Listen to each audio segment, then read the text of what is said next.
Sarah's alarm pierced the Seattle morning at 6:30 a.m., the fourth time she'd hit snooze. Her body felt heavy against the mattress, as if gravity had doubled overnight. 7 hours of sleep should have been enough. Every health app confirmed it. Yet she moved through her apartment like she was walking underwater. The bathroom mirror reflected a stranger. Puffy eyes, skin that seemed to have aged months in weeks, shoulders permanently hunched from hunching over spreadsheets. At 32, Sarah looked older than her Korean co-worker Minji, who was pushing 40 but moved through their downtown marketing agency with an energy that seemed almost supernatural. "Another late night?" Minji had asked yesterday, noting Sarah's third cup of coffee before noon.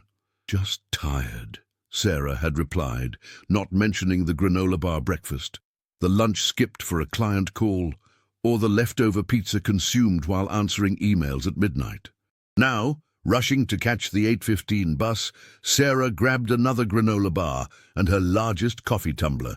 The reflection in her apartment window showed exactly what she'd become. Another caffeine-dependent professional running on empty, carrying 20 extra pounds that seemed to multiply despite her weekend gym sessions and Monday morning diet promises. On the bus, she watched Minji through the window of a small Korean cafe, sitting cross-legged on a floor cushion, eating from tiny dishes with wooden chopsticks. The scene looked almost ceremonial. The way Minji held her ceramic bowl, the deliberate pace of each bite, the absence of phone or laptop. Sarah's own breakfast had vanished in 3 distracted bites before boarding. That evening, unpacking groceries in her cramped kitchen, Sarah discovered the bowl. It had belonged to her grandmother, somehow surviving the move from her childhood home.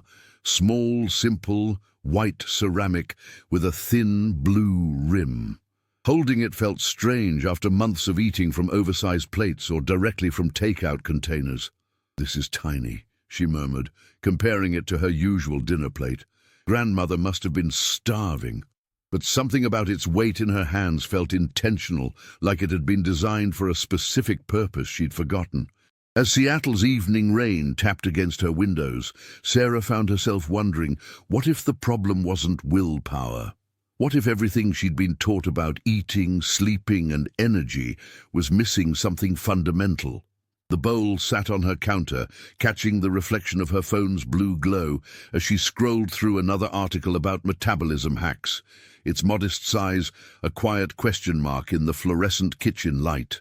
If you've ever felt tired even after a full night of sleep or frustrated with diets that don't last, tell us in the comments which part of this story feels familiar, and stay with us for the next chapters.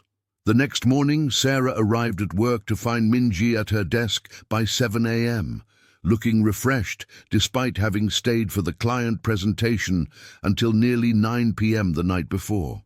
While Sarah nursed her second large coffee, Minji sipped from a small thermos of what smelled like seaweed. "What is that?" Sarah asked, curiosity overriding embarrassment. "Myeokguk, seaweed soup. My mother taught me to drink it every morning." "For breakfast?" Minji smiled. "In Korea, we prepare the body before we feed it. The minerals support your thyroid, help your metabolism wake up naturally. But more important, it creates space. Space. When you drink something warm and nourishing first, your stomach registers fullness. Later, when you eat real food, you need less to feel satisfied. Americans eat large portions on an empty, shocked stomach. Of course, the body holds on to everything." That evening, Sarah stood in her kitchen holding the small ceramic bowl, feeling foolish. She'd stopped at an Asian market and bought dried seaweed, following a simple recipe from her phone.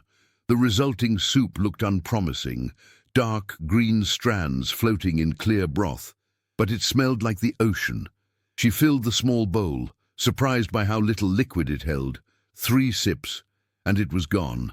The warmth spread through her chest, and something in her nervous system seemed to exhale for the first time all day. For dinner, she served her usual portions but ate from the small bowl instead of her regular plate.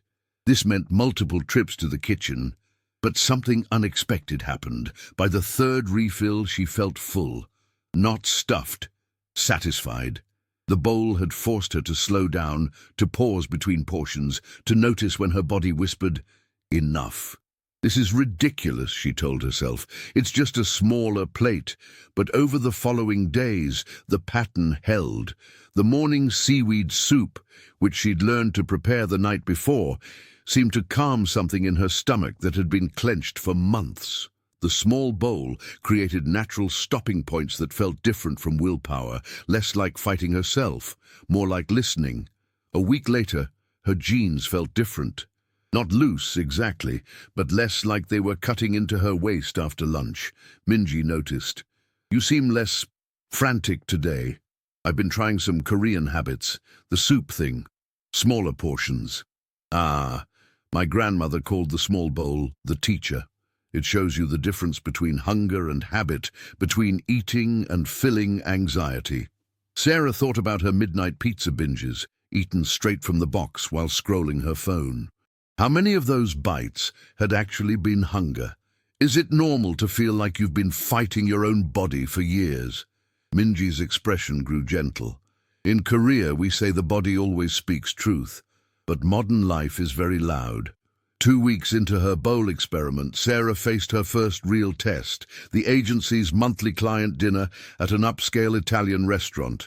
Massive portions, flowing wine, bread baskets that appeared and vanished in endless succession. "You're eating like a bird tonight," observed Jake, the account director, as Sarah left half her pasta untouched.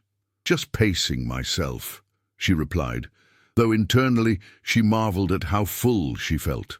The morning soup had become a ritual. The small bowl portions had started teaching her stomach to recognize genuine satiety signals that had been buried under years of oversized meals. "Come on, live a little. You're in your 30s, not your 60s. But Sarah found herself oddly content, watching others struggle through oversized entrees, while she enjoyed each bite of her modest portion. The conversation felt more engaging when she wasn't focused on cleaning her plate or fighting post-meal sluggishness.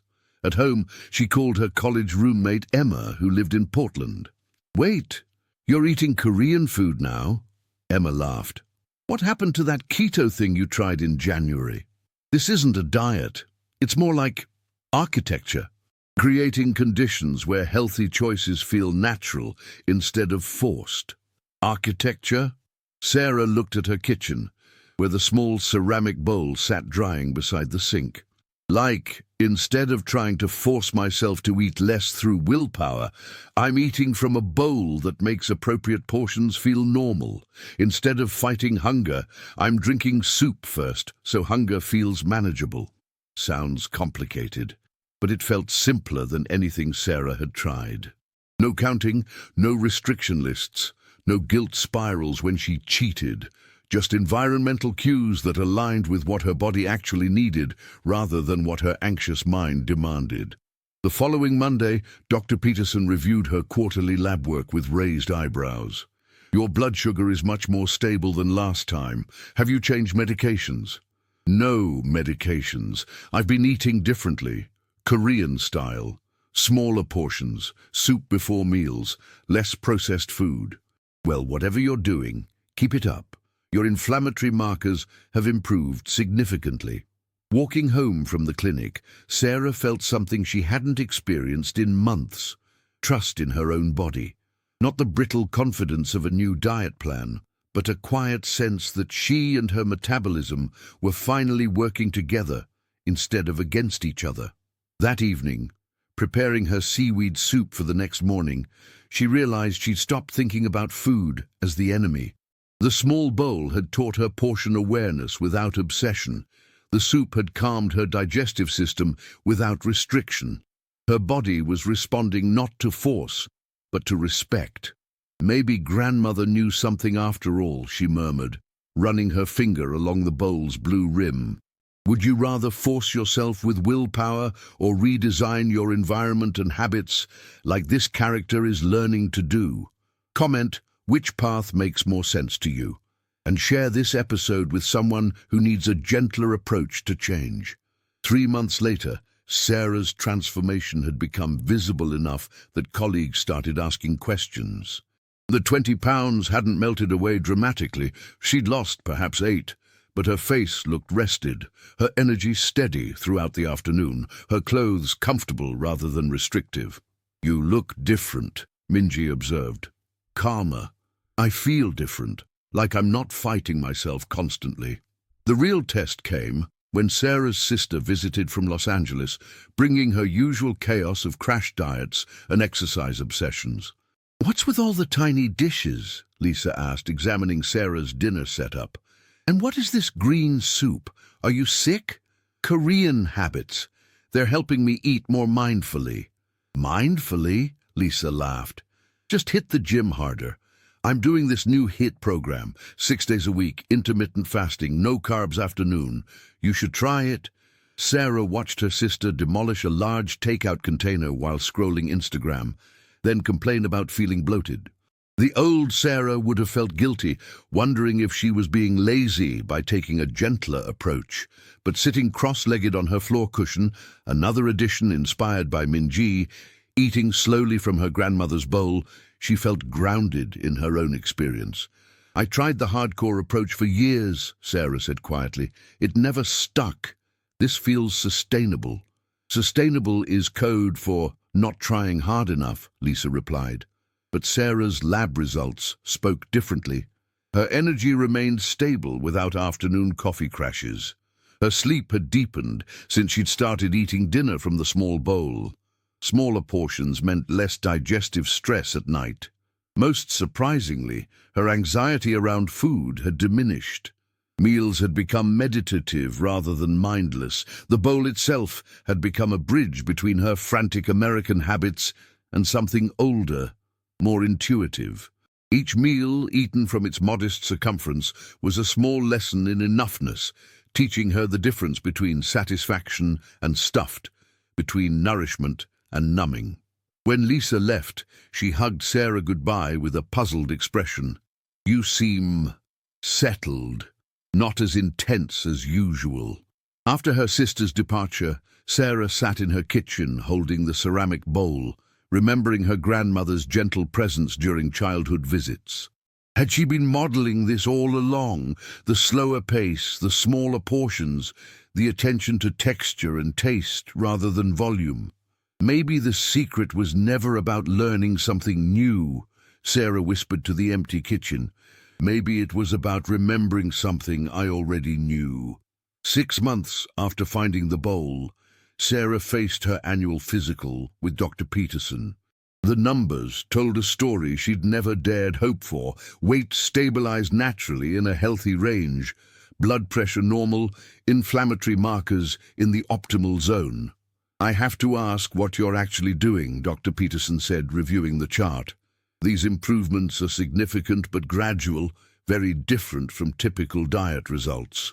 "I changed my relationship with food instead of just changing food," Sarah replied, surprising herself with the clarity. "Korean habits taught me that the problem was never willpower. It was environment and awareness." Sitting across from the doctor, Sarah realized the deeper transformation. She'd spent decades believing her body was broken, requiring constant management and control. The small bowl and morning soup had revealed a different truth. Her body was wise, responsive to respect rather than force. The bowl taught me portion awareness without obsession. The soup taught my nervous system to relax before eating, but the real change was trusting my body's signals instead of overriding them. That evening, Minji stopped by Sarah's apartment, curious about her American friend's Korean experiment. "You understand something important," Minji said, watching Sarah prepare seaweed soup with practiced ease. "In Korea, we know health comes from harmony, not battle.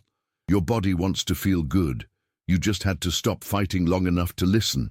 As they sat cross-legged, eating dinner from small bowls, Sarah reflected on the journey. She'd tried every diet, every workout program, every supplement that promised transformation. But lasting change had come through subtlety, environmental cues that made healthy choices feel natural, rituals that calmed her nervous system, and most importantly, the radical act of treating her body as an ally rather than an enemy. "I used to think discipline meant suffering," Sarah said. "Now I think it means creating conditions where the right choice is simply the easier one." The small ceramic bowl sat between them, no longer seeming impossibly tiny, but perfectly proportioned for satisfaction without excess. Its blue rim caught the warm kitchen light, a simple object that had become a teacher, showing her the difference between deprivation and discernment, between hunger and habit. "My grandmother probably never thought about metabolism or portion control," Sarah mused. "She just knew how to eat with awareness instead of anxiety." "Korean grandmothers understand what science is now proving," Minji replied. "Small, consistent habits change everything, but only if you practice them with kindness toward yourself." 2 years later, Sarah prepared morning seaweed soup in her updated kitchen, now arranged Korean style with small bowls and plates, replacing the oversized dinnerware that had unknowingly trained her to overeat. Her morning routine had crystallized into a gentle rhythm: warm soup first, then breakfast from the ceramic bowl that had started everything. Emma visited from Portland, marveling at the transformation. "You look exactly like yourself, but more rested, less frantic." "I feel like myself again," Sarah replied, serving lunch in small portions on beautiful dishes, maybe for the first time since college. The changes had rippled beyond food. The mindfulness required for bowl eating had taught her to notice other signals: when she needed rest, when work stress was accumulating, when her nervous system craved the kind of gentle attention she'd learned from Korean habits. Dr. Peterson had declared her labs enviable at her recent checkup, but the more meaningful victory was internal.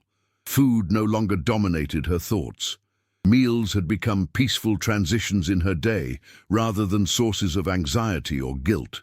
Jake from work still occasionally teased her about eating like a grandmother, but Sarah had noticed him, asking questions about her steady energy and gradual weight loss.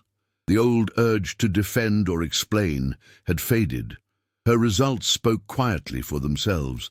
Minji had become a close friend, their bond deepened by shared understanding of how cultural wisdom could heal modern dysfunction.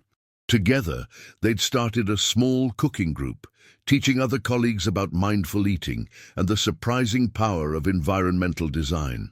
"People want dramatic transformation," Minji observed, as they prepared soup for the group.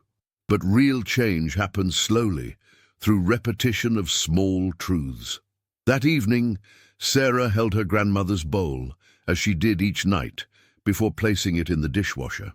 Its weight had become familiar, its modest size now feeling perfectly proportioned rather than restrictively small. She thought about her grandmother, who had probably never heard the word metabolism, but had understood the deeper principle: treat your body with respect, and it will respond with trust. The bowl had taught her that health wasn't about conquering appetite, but about creating harmony with it. 2 years of small, consistent choices had accumulated into a life that felt sustainable rather than forced, peaceful rather than anxious. Looking out her window at the Seattle evening, Sarah smiled at the simplicity of what had changed everything: a small ceramic bowl, morning soup, and the revolutionary idea that her body deserved kindness rather than constant correction. If this story reminded you that real transformation comes from small habits repeated over time, not from overnight fixes, subscribe to the channel, tell us which country you watch from, and invite someone to start this journey with you in the next story.